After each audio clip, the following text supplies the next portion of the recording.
کہ اگر اگلی کربلا میں تمہیں شریک ہونا ہے اور وہ نہیں کرنا جو کوفیوں نے مسلم بن عقیل کے ساتھ کیا، تو عرفہ کے دن تیاری کرو، عرفہ کے دن تیاری کرو۔ خدا ہے کیا تیاری کرو؟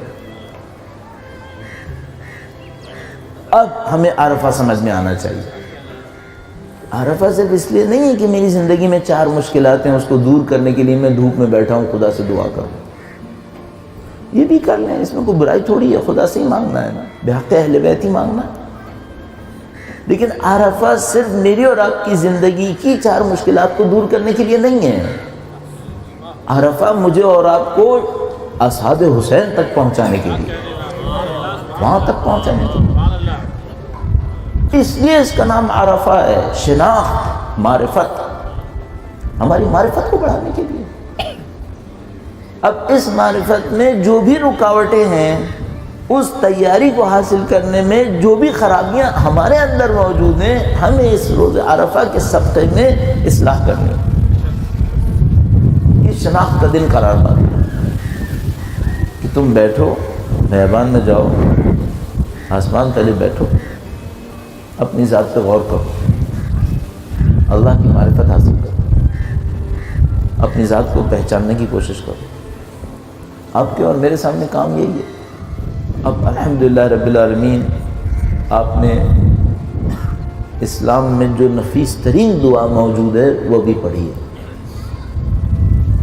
اس سے بہتر، اس سے زیادہ نفاست اور اعلیٰ مفاہیم پر مشتمل دعا شاید ہی کوئی ہو، غیر معمولی ہے۔ ہم نے وہ دعا پڑھ لی، اب کام کیا بچا ہے؟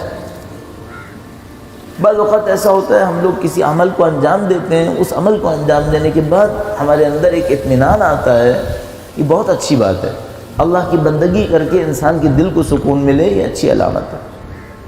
لیکن صرف ایک مشکل رہ جاتی ہے، وہ یہ کہ جو کام ہونا تھا وہ ہوا ہے یا نہیں ہوا ہے۔ جو مجھے اور آپ کو کر لینا چاہیے، نہیں معلوم ہم کتنے کامیاب ہو پا رہے ہیں اس کے اندر۔ امید خدا سے یہ ہے کہ ہمیں توفیق دے گا کہ ہم کامیاب ہو جائیں گے انشاءاللہ تعالی۔ مجھے کہ اپنی خرابیوں کا ایک جائزہ لے لیں، اپنے نفس کا ایک تجزیہ کرنا۔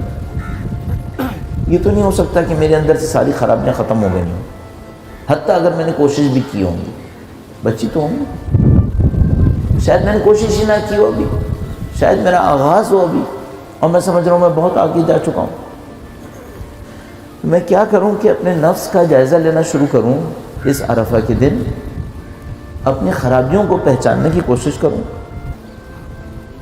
اور اللہ سے انتہائی سچے دل کے ساتھ تمام مسائل کی مغفرت طلب کرتے ہوئے اس ہدایت تک پہنچنے کی درخواست کروں۔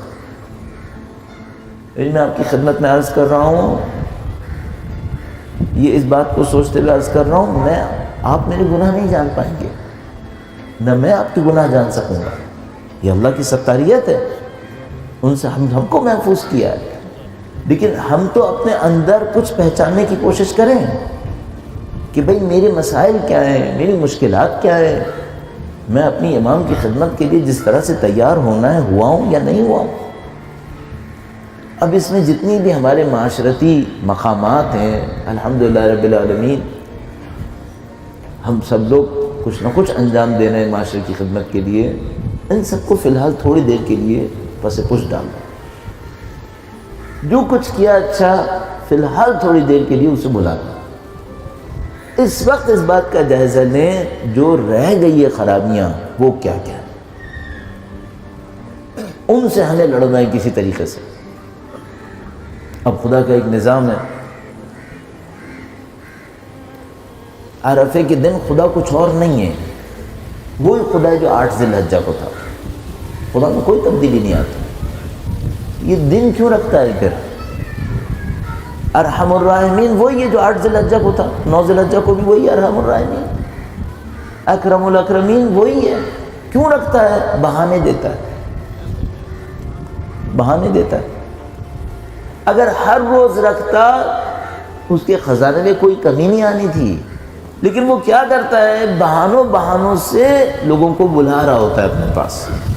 بہانوں سے کہہ رہا ہوتا ہے میری طرف آؤ، معافی مانگو۔ سال میں ایک شب قدر دی، ایک عرفے کا دن دے دیا کہ اس بہانے آ جاؤ میرے پاس۔ الحمدللہ رب العالمین، آپ اس بہانے کو لیتے ہوئے خدا کے سامنے پہنچ گئے، الحمدللہ۔ اب آپ نے اس خدا سے طلب کرنا ہے کہ خدایا دنیا تو گزر ہی جائے گی، جو لوگ اپنی عمر کے کئی سال گزار چکے ہیں نا، شاید وہ میرے اس جملے کا مطلب بہت آسانی سے سمجھ جائیں گے۔ صرف مشکل یہ رہ جائے گی لے کے کیا جانا ہے، بس یہ ہے اور کچھ نہیں ہے یہاں پر۔ ہم سب کو دھوکہ ہوتا رہتا ہے، میں اپنے جیسے کے لیے عرض کر رہا ہوں، ہم سب لوگوں کو دھوکہ ہوتا رہتا ہے کہ شاید یہاں پہ بھی کچھ ہے۔ ہم سب کو معلوم ہے یہاں کچھ نہیں ہے، یہاں صرف یہ ہے کہ کوئی خدمت کر لو، دین کے کسی کام آ جاؤ، اپنے لیے کوئی آخرت کے لیے ذخیرہ بنا لو، وہ لے کے یہاں سے چلے جاؤ۔ اور یہاں پر اگر زندگی کے کچھ اہداف ہیں تو یہی ہے کہ اپنے امام کی اگر نصرت کر لی تو اس سے بڑھ کر زندگی کا کیا مصرف ہے۔ اصل کام یہی ہے، باقی سب کام تقاضے ہیں، لوازمات ہیں، ضروریات مادی ہیں، اور کچھ نہیں ہے۔ آپ نے اور ہمیں خدا متعال سے کچھ اس طرح کا رابطہ بنانا ہوتا ہے، اور مجھے سمجھ میں آتی ہے بات، شاید میرے اندر کمی ہے اس وجہ سے۔ 1 گھنٹہ انسان دعا پڑھتا ہے نا، چند منٹس آتے ہیں جو صحیح رابطے والے ہوتے ہیں، بس باقی تو یوں ہی ٹائم گزر جاتا ہے۔ دعا پڑھ رہے ہیں، مثلا کسی کو سمجھ میں آ رہا ہے، کسی کو نہیں سمجھ میں آ رہا، کسی کا ذہن کہیں چلا گیا، کسی کا ذہن کہیں آ گیا۔ اس 1-2 گھنٹہ 3 گھنٹہ کی پریکٹس میں چند سیکنڈ یا چند منٹ آتے ہیں جب میرے اور آپ کا دل خداوند متعال سے جا کر جڑ جاتا ہے۔ اس کو بڑھا لیں بس، اور اس سے کوئی فائدہ لے لیں۔ جب وہ وقت آئے کہ جس میں آپ کا اور ہمارا دل خدا سے جڑ جائے، اس وقت پر خداوند متعال سے کوئی بہت اچھی اور قیمتی چیز طلب کر لیں بس۔ اور یہ بھی میں آپ کی خدمت میں عرض کروں کہ اگر واقعاً دل جڑ جائے گا، واقعاً جڑ جائے، اللہ جانتا ہے یہ کیسے ہوتا ہے، لیکن اگر واقعاً جڑ جائے تو شاید آپ میں مانگنے کی طاقت نہیں ہوگی، شاید مانگنے کی طاقت نہیں ہوگی۔ اس وقت پر صرف خواہش یہی ہوگی کہ کسی طرح یہ وقت بڑھ جائے، بڑھے۔ اس وقت یوں لگتا ہے۔ اچھا انسان سوچے میں جس وقت خدا سے اس طرح کے رابطے میں گیا، میں کچھ نہ مانگ سکا تو کیا ہوگا؟ کچھ نہیں ہوگا۔ جس سے مانگنا ہے وہ تم سے زیادہ جانتا ہے، نہیں بھی مانگو گے تو کیا نقصان ہوگا؟ وہ تو تمہیں جانتا ہے، رگ و روح کو پہچانتا ہے۔ تھوڑا سا اپنے دل میں سوچے گا اور بالکل اس طرح سوچے گا جیسے آپ کہیں اور ہیں۔ شاید بیابان اسی لیے انتخاب کیا جاتا تھا کہ ادھر ادھر دیکھنے کی بھی کوئی چیز نہ ہو۔ یوں سوچے گا، 1 سیکنڈ کے لیے اپنے دل کو مکمل توجہ دے کر خدا کی طرف لے کر جائیے گا اور اپنے آپ سے پوچھیے گا کہ خدا مجھے چاہتا ہے یا نہیں چاہتا۔ خدا کی محبتوں کو درک کر، خدا کے احسانات کو درک کر۔ اگر نہ چاہتا ہوتا تو کیا کچھ کر سکتا تھا؟ چاہتا ہے یا نہیں چاہتا؟ تو خدا کی محبتیں عجیب ہیں، بہت عجیب ہیں۔ ابھی مجھے ڈر یہ لگتا ہے خدا تو چاہتا ہے، لیکن کہیں ایسا تو نہیں کہ میرے گناہوں نے اس کی محبت کے درمیان رکاوٹ ڈال دی؟ وہ تو بہت چاہتا ہے۔